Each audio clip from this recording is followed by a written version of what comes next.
Are you a gym owner who wants more clients? Well, you're in the right place. Today, we're covering 5 key principles to get you more clients and more sales. My name is Mark Fisher. I'm a co-founder of Business for Unicorns, and our mission is to help gym owners build a gym and a life you love. Now, since I spend all day, every day thinking about and talking about gym business stuff, I find myself saying a few things over and over and over and over. So today I'm gonna cover the 5 things I find myself saying most often to gym owners when I'm helping them get more sales, and I'm gonna teach you how to apply it to your gym. Now, before I dig in, if you want a comprehensive checklist of all the things you can do to get more leads and more clients for your gym, you can click the link in the description box below or go to gymmarketingsecretsbook.com and you can get instant access to a short, I'm talking less than 30-minute book that I wrote that covers all the different ways you get more leads and more clients. Principle number 1, sell the smile, not the braces. Or, as it's alternatively put,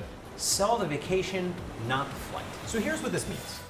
As a gym owner, you likely love the process. You like the sets, you like the reps. You might even have clients that have been with you for a while that give you a lot of positive feedback how good you are about the process.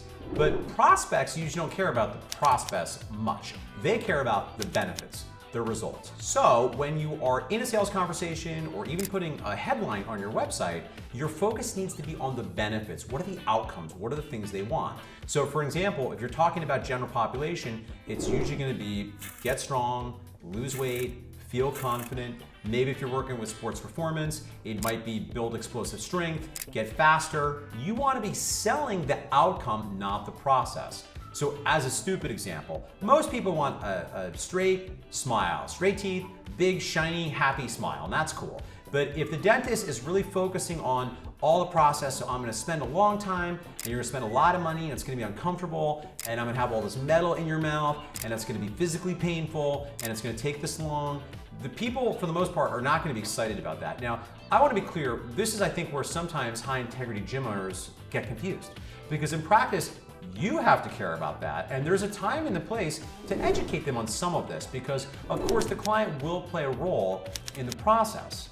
However, when we're selling, we're focusing on the outcome they want because if you get in the weeds too early, it just makes it sound unsavory and unsatisfying and like a lot of dumb, boring, not fun work. So in all of your marketing, in your emails, your website, your sales conversations, your organic social media, you want to focus on the benefits the clients are getting and not get too much in the weeds about the process. Principle number 2, obliterate obscurity and become 3-mile famous.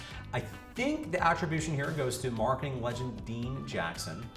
And I think for a geographically constrained gym, a brick and mortar gym, this is such an important thing to keep in mind. So much of the game is obliterating obscurity. We want people to find out that your gym exists and you want to be the most well-known gym in your area. So if I come to visit the town, the neighborhood that your gym is in, if I walk into any coffee shop, any gas station, any hair salon, I ask them, "Hey everybody, what's the best gym in this area?" They'll say, "Oh, it's Jim McGee," or Jim whatever your name is. Jim McGee, I don't know what that is. You want to be omnipresent, or stated differently, you don't want to even be possible for someone to live, work, or play in the area where your gym is without them at least having heard about you. Now, listen, brand awareness is just one piece. It's not enough for people just to have heard of you, but to state the obvious, no one can hire you if they don't know you exist. Now, there are all sorts of strategies for this.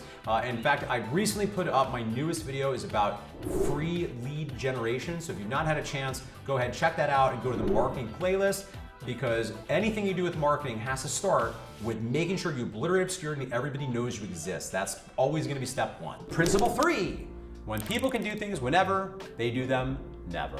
Alas, this is a very common attribute for most human beings in the world. If they don't have a deadline, people tend to procrastinate, just not get around to doing stuff. When people don't have a reason to take action, they usually won't. And you gotta remember, again, the nature of fitness is, like, let's be real, people don't always love to work out. It's gonna be uncomfortable, maybe they're intimidated. They can think of all sorts of reasons to procrastinate on it. So part of our job, if we're looking to get more gym sales, is make it easier for them to take action. We wanna give them a reason. And one of the best ways to do that is give them some either urgent or scarce opportunity with a deadline that they need to take action on. Now, to be clear, I'm not suggesting this always needs to be discounts, and I think there's something to be said for people sometimes giving away the house.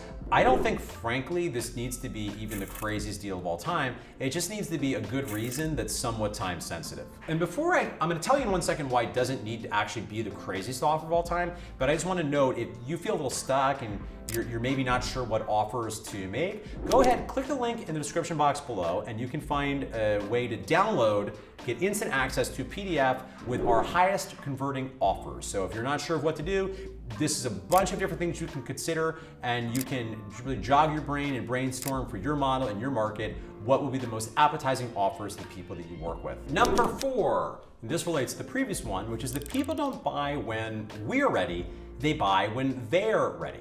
And that is another reason why making time-sensitive offers matters. And importantly, it also explains why, with all due respect to a $100 million offer, it doesn't always need to be the most over-the-top, holy-cow offer. Listen, there's a time and place for an offer that is so irresistible and compelling that people move. Having said that, particularly if you're circling back to people that have expressed interest but never came on in, a lot of times the reason they're finally gonna come in is not necessarily because the offer is so over the top that they can't resist it. It's often because something changed in their life, in their psychology. Maybe they had a scary appointment with a doctor. Maybe they put on a pair of jeans that didn't fit the way they wanted, they didn't feel good about it. It could be maybe an upcoming vacation. Oftentimes, the reason people are buying, yes, we can help incentivize them with some urgent extra bonus, but it's often because they have come to a place where now they're ready to take some action because something's occurred in their life. And that's why part of our job is constantly being there, so when this happens, they think of us. We're top of mind because we're showing up in their emails, and we know we keep giving them offers, so we catch them at the time that they're ready to take action. And principle number 5, when you confuse, you lose. Or stated differently, a confused mind doesn't buy. So one of the most important things we can do with all of our marketing is be clear. We want to be clear on exactly who we're called to serve. We want to be clear on the exact type of results and outcomes we create for them. And we want to be clear on exactly what to do next. So if I'm critiquing a gym's website or their Instagram profile or their email marketing, it's often not obvious and clear to me who they're helping, or if it is, I'm not clear what their promise is, what are the benefits they're able to create for people, or exactly what the person should do next. So all of our marketing needs to be crystal clear, because if people have to think, you're gonna lose them. And I'll give you another pro tip, another place that this shows up and can lead to confusion and busted sales is pricing sheets. So if you have a million different services and a million different pricings, and people are having to have a PhD in math just to understand what's going on when they look at what you're offering, that's not good. Now, I've done this myself, so please understand, I'm not judging you for it. I have definitely struggled with this over the years myself. I've had a tendency to offer too much, and my life is a lot better and simpler and easier now that I finally cured myself of that. So when you confuse, you lose. If you look at your website, is it immediately obvious who you help, how you help them, and what to do next? Can the same be said of your Instagram? And then when you do make an offer for clients, if you use a pricing sheet, do they need a PhD to understand it, or is it obvious what they should do to move forward to create the results they want by working with your gym? All right, friends, well, I hope you get these principles, these aphorisms tattooed on the back of your eyeballs. But just in case you don't want to tattoo the back of your eyes and you want a helpful, supportive coach to help you understand how to customize and individualize these, and remind you repeatedly these things that are super important, they're gonna move the ball forward, I'd love the opportunity to help you understand how Business of Unicorns helps gym owners with 30 clients or more create more income from a more profitable gym, create a more positive impact on their clients, and importantly, on an awesome team, and create more personal freedom so you can take a day off sometimes and go to your kid's soccer game. If that sounds good to you, the first step is go ahead, click on the link below, and you can watch a super short video training I made that lays out the exact process we use with gym owners just like you to help build a gym and a life you love. And if you're looking for a bunch of other free resources, you'll find them there as well. And I highly recommend follow us on Instagram. We have a ton of great content there. We have an awesome podcast, which you can follow and subscribe on the podcast app of your choice. And of course, it would mean so much to me if while you're down there, you might as well smash that unsubscribe button on this here YouTube channel. because when you do that, it helps more gym owners find out about this channel, and then we can help more people and more gyms be more impactful and make a happier, healthier society. And you did that. You did that just from hitting subscribe. Good for you. All right, friends, thank you as always. I'll see you soon for another video where I'll share with you more actionable tips, psychological frameworks, and philosophy.